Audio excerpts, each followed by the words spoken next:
dito sa kabilang tulay na ito ay yung kaliwang parte ay meron ng mga solar lights. Ang dami ng tubo, no?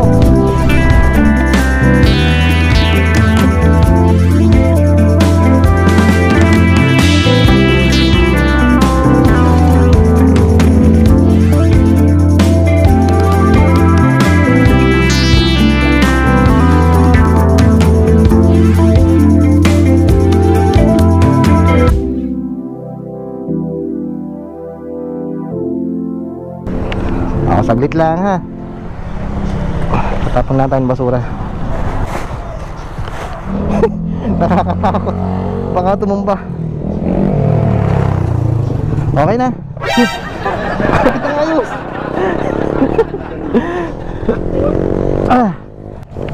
Okay, okay ba yung likod? O siya, sige, tara, kapit.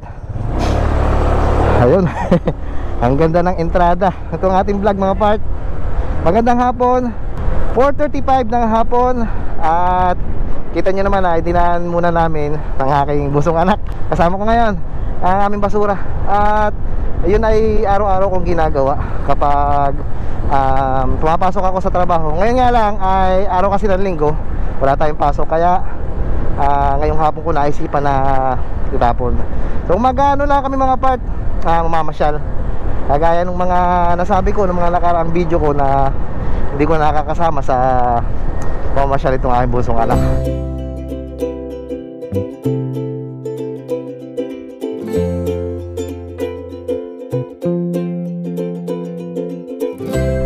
Saglit lang. Kapit na kapit. Makakahabol tayo. So dito sa parting ito ay ginagawa itong daan kasi ayan, medyo sira na. At may parte na nagawa na itong dinadaan natin ngayon. Tapos itong bandang kanan ay patag na, ready na para buhusan ng semento. At one way lang muna, bigayan lang. Pero may mga nag-a-assist naman sa kada dulo. Akala ko hindi tayo aabot kasi tayo ata yung pinakahuli. Ay medyo madami nga lang yung buhangin dito mga part. Kaya medyo mabagal lang tayo. Update lang sa lagay ng panahon mga part. At nako, napakatagal natin na walang upload. At may mga kadahilanan din. May mga bukod dun sa umuulan, ay may mga dahilan tayo kung bakit hindi tayo nakakapag-upload agad. Ay ginagawa pa din dito sa parting ito. Ayun. Hindi ko pala nasabi kanina, sabi ko pabalitaan ko kayo sa lagay ng panahon. Nakalimutan ko bigla. So ngayon ay kagaya na sabi ko kanina, hapon na. At alas 4 na mahigit ng hapon.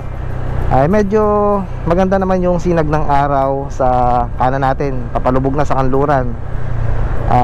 Pero dito sa may bandang unahan natin, sa may parting silangan, sa may medyo kaliwa na konti, ay medyo kulimlim. Hindi dahil sa papadilim na, pero andun pa din yung kumbaga sa lindol, yung aftershock, yung ganon ng bagyo. Kaya yan, umuulan pa din. So kagabi umulan pa din. At hindi pa din talaga nawawala yung ulan.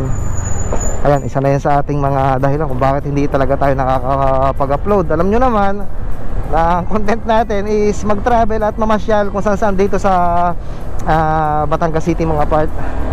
At kaya hindi din ako makalabas ng Batangas City, yun na din yung dahilan, parehas lang.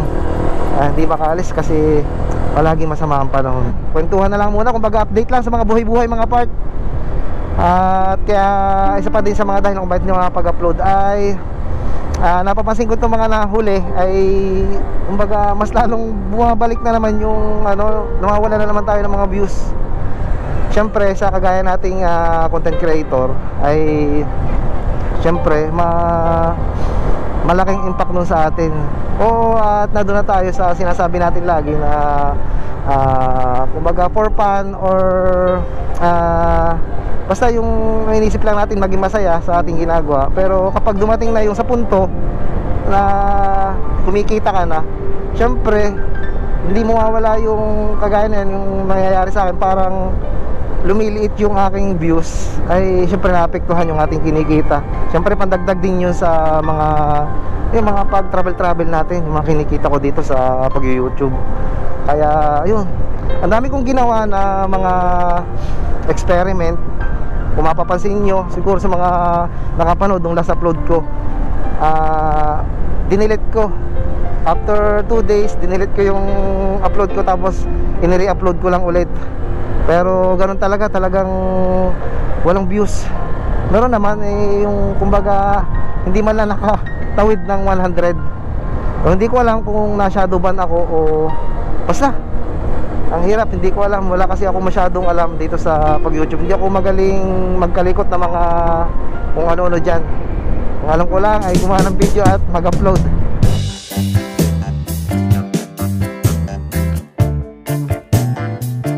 Update tayo dito. May bypass road. Medyo gumuho yung parting yan, yung itaas na yan. So agad-agad naman yung inaayos ng mga lokal. At madadaanan natin dito yung palagi nating sinasama sa vlog na tulay. Hikap-hikap lang tayo. Samahan nyo lang kami mga part. Kaya ba silipin? Ay, ang daming ano. Ay, grabe naman yun, sir. Ang daming tao dito sa tulay. Ayan o. Ay, ginawang parang ano na ito. Teka lang. Tatabi tayo ng maayos. Parang ginawang ano, papakita ko lang sa inyo mga part ha. Palagi ko na itong pinapakita sa vlog. Pero ito. Bebe, kaya mo bumaba? Dahan-dahan. Ito yung paborito namin pinupuntahan na tulay, na kung saan ay tuwing may bagyo o tag-ulan lang nagkakameron ng tubig itong tulay na ito dito sa may bypass road. Papakita ko sa inyo ha. Ayun o, ang daming mga motorsiklo sa ilalim. Tapos ayan, napakadaming ano, naliligo. Tapos ayan, napakadami dyan. Oh, abot pa dun sa dulo. Hindi ko pa nararating yung dulong yon. Gusto kong puntahan yung mga part. Ay, palibasa ay linggo nga. Araw na linggo ngayon mga part. At napakadami nag-outing. At saka napakalinis ang tubig dun, oh. At dito sa kabila ay hindi na natin sisilipin. Kaya ba? Ayo. Ay, madami din. Ayun, nabot sa kabila. Ayos, oh. Medyo malakas pa ang ano. Sana sa isang linggo, sa day off ko ay malakas pang agos ng tubig para makapunta tayo dito. Tara bebe. Daming naliligo pala dito. Oo. Ang dami nga. Ang alam ko sadya may mga naliligo dito, pero hindi ko alam na ito pala tuwing hapon ay parang ginawa ng ano, resort. Ang dami abot sa dulo. Ayun, kita ba? Dito tayo sa kabila. Ayun o, dami. Tapos yun, pulo-pulutong sila. Siguro ano, pamilya. So diretso tayo. Papalampasin lang natin itong mga nasa likodan.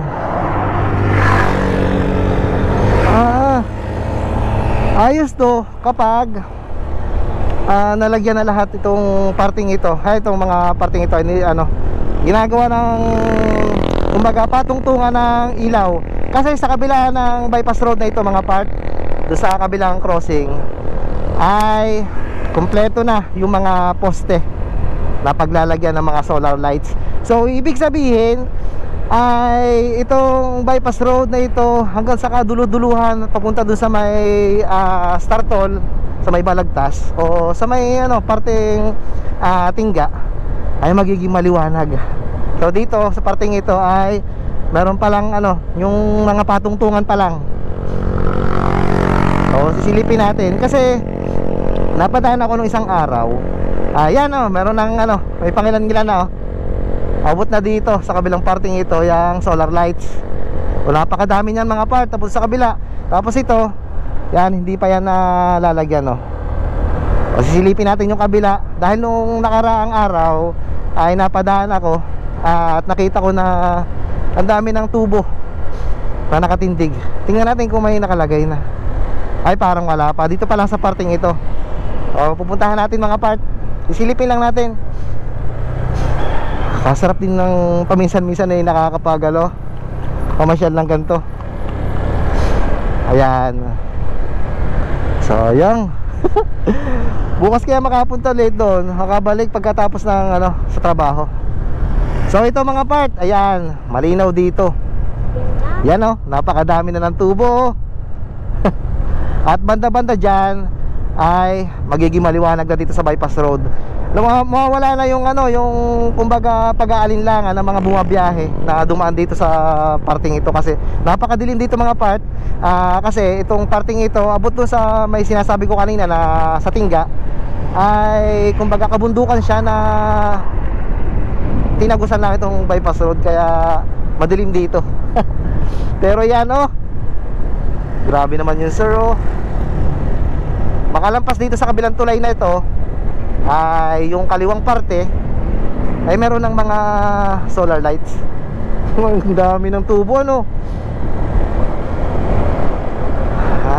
ang ganda nito. Buhay na buhay yung parting ito ng bypass road kasi ayun, madami na kasing dumadaan at saka ginagawang yung maganda ito. Madami ako nakikita dito na nagja-jogging sa umaga kasi napapadaan ako dito sa umaga at saka yung mga nagbabike. Ayos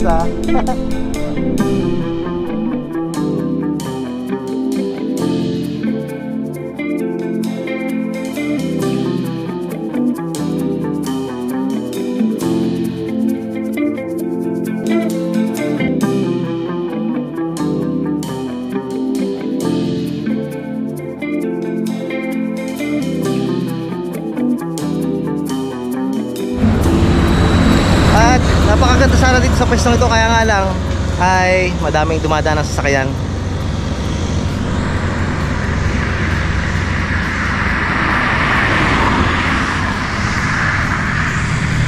Ang ganda yung nadaanan natin kanina na mga posting yan sa parting ito meron na, pero sa kabilang parte ay wala pa, pero diretso pa yan abot sa kabila.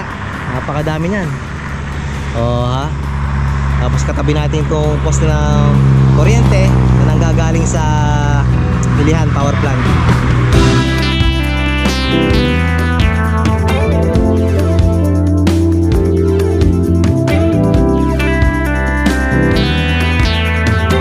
Yung kabilang parting yon ay papuntang Startol at papuntang Taysan at saka Lubao, Batangas. Kaya napaka-busy ng kabilang parting nitong bypass road kaya hindi na tayo pumunta doon mga part. At diretso na ulit tayo at dadaanan ko ulit yung tulay. Doon ulit tayo dadaan. So update lang kagaya ng dati para naman kahit pa paano ay makabawi ako sa inyo sa napakatagal na araw, 2 linggo ata, 3 linggo so wala akong upload. Pasensya na kayo mga part. At ito ang update dito sa may bypass road dito sa amin sa Batangas City. May mga ilaw ng mga tabi ng daan dito. Tapos napakaganda ng sinag ng araw. Pero sana kung makaabutan natin yung sunset, yung mismong papalubog na. Pero madali lang tayo. At ang pinaka-purpose lang naman natin paglabas natin dito talaga ay magtatapon ng basura. Laging may kwento sa bawat biyahe, damhin ng tanawin, kultura at saya, sa kamra'y dala, kwento ng mundo, sasalamin talaga. Halina't sumama, tuklasin ang ganda, Hiren TV, kwento'y para sa lahat, bawat lakad, bawat tanawin, kasama ka rito sa biyahe natin. Hiren TV, Hiren TV, Hiren TV, Hiren TV, Hiren TV. Mga kwento ng tao, tanawin ng bayan, sama-sama rito magaan ang daan. Travel vlog na tunay, kwento'y makulay, puso ng paglalakbay, buhay na buhay. Di lang tanawin, pati damdamin, sa bawat lakbay